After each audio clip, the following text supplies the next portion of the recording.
There are many ways to check the health of your heart. Some are high-tech and some are high-touch. They all vary in their ability to detect a problem, but they all have a place and can add to the story. In the knowing section, you learn how things are supposed to work. In checking, you will learn to identify when things are not working. In the healing section, you will learn what to do about them.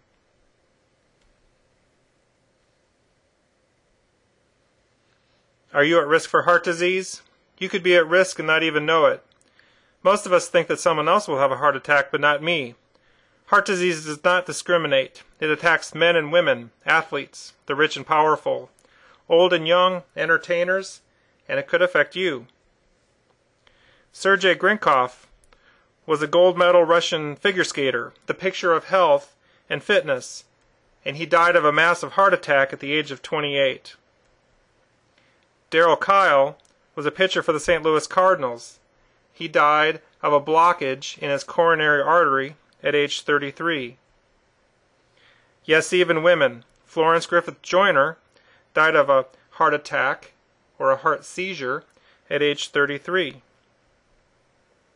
In the world of politics, Dick Cheney, Vice President of the United States during the George W. Bush administration, had multiple heart attacks and now has an internal cardiac defibrillator to protect his heart from a fatal heart rhythm. Going to the other side of the political spectrum, former President Bill Clinton had coronary artery bypass surgery.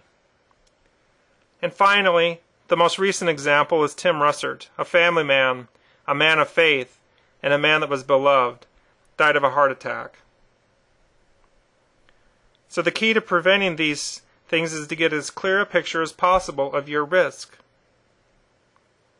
Unfortunately, the classic risk factors for heart disease only explain about 50% of the cases. The best tool we have is the Framingham Risk Score. This comes from a study that has been conducted in the town of Framingham, Massachusetts over the past 60 years. As you can see, for both men and women, as the number of risk factors increase, the 10-year risk of heart attack increases, and the score is easy to calculate. All you need to know is your age, gender, blood pressure, cholesterol, HDL, and whether you smoke or not. You add up the points and find your risk on the chart on the right. The Framingham score, however, is not perfect. Here is an example of a 28-year-old male with high cholesterol, a former smoker, and is overweight. His total score is 2, and his 10-year risk is 1%. That doesn't seem too bad.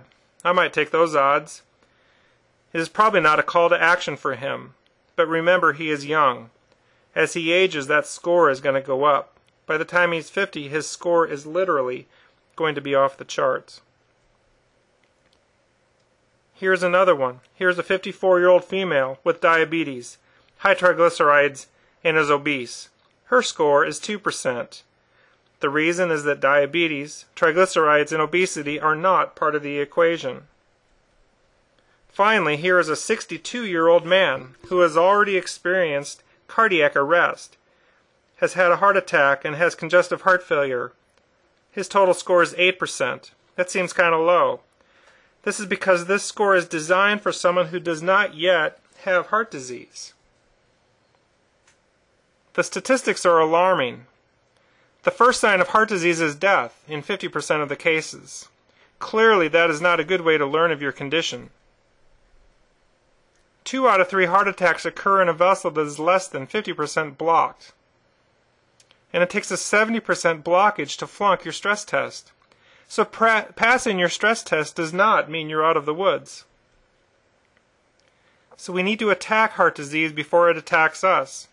We need to use traditional risk factors as well as new laboratory and imaging technology to get a more clear picture of your risk of heart disease.